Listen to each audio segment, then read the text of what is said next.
জামায়াত যদি কখনো ক্ষমতায় আসে নারীরা কেমন থাকবে? খুব কমন একটা কথা আছে, জামায়াত এলে দেশটা আফগানিস্তান না হয়ে পাকিস্তান হয়ে যাবে। কোনটা হতে পারে? নারী মনের প্রশ্ন এটা।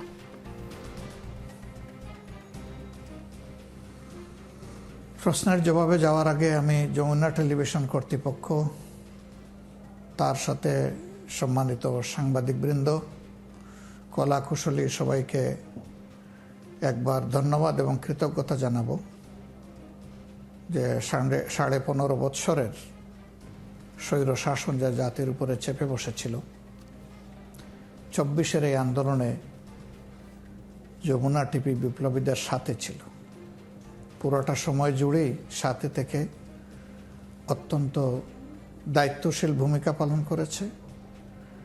সেই হিসাবে আপনারাও এই পরিবর্তনের অংশীদার।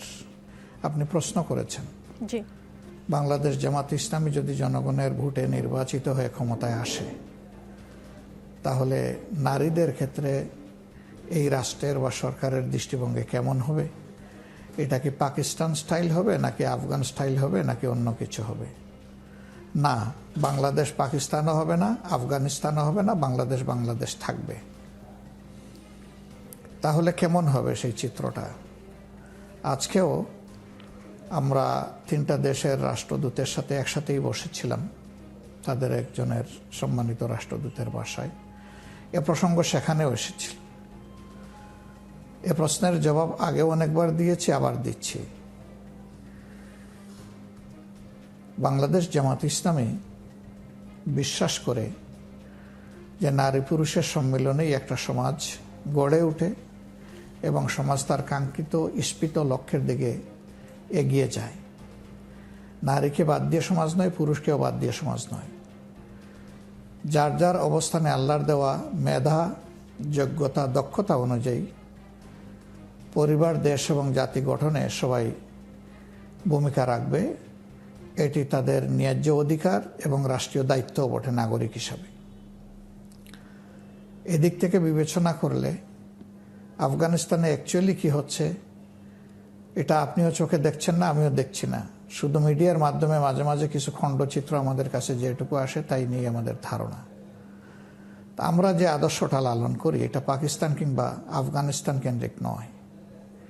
এটি হচ্ছে দুনিয়ার সর্বশ্রেষ্ঠ রাষ্ট্র ব্যবস্থা, যেটা 1500 বছর আগে মানবতার মুক্তির জন্য প্রতিষ্ঠিত হয়েছিল, মদিনা কেন্দ্রিক।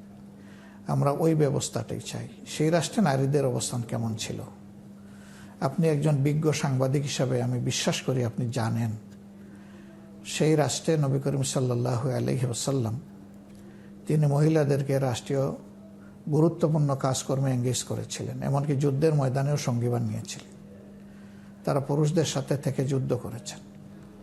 ওদের কঠিন বিপদের সময় আল্লাহ রসুলের সামনে একজন যোদ্ধা জীবনের ঝুঁকি নিয়ে আল্লাহ রসুলকে আগলে রেখেছিলেন। তিনি ছিলেন একজন নারী, একজন মহিলা, একজন মা, হজরতে মুসাইবা রাদিয়াল্লাহু তাআলা আনহা। তিনি ঢাল ছিলেন আল্লাহ রসুলের জন্য। যুদ্ধ শেষে তার দেহ থেকে অনেকগুলা ঝুলন্ত তীর আল্লাহ রসুল নিজেই দাঁতে কামড় দিয়ে বের করেছিলেন। এখান থেকে বুঝতেই পাচ্ছেন যে মানব জীবনের সবচেয়ে কঠিন কাজের নাম হচ্ছে যুদ্ধ। সেই ময়দানেও যখন মহিলারা অংশগ্রহণ করেছেন, কাজেই তাদেরকে গৃহবন্দী করে রাখা অথবা তাদের সামাজিক দায়িত্ব পালন থেকে বাধা দেওয়া এ অধিকার কারণেই। জি, রাষ্ট্রীয় কাজকর্মে তিনি মহিলাদের পরামর্শ নিয়েছেন, ব্যবসা তারা পরিচালনা করেছেন, শিক্ষা তারা দান করেছেন। এক কথায় সমাজের সকল ক্ষেত্রেই তাদের সম্মানজনক অবস্থান এবং বিচরণ ছিল।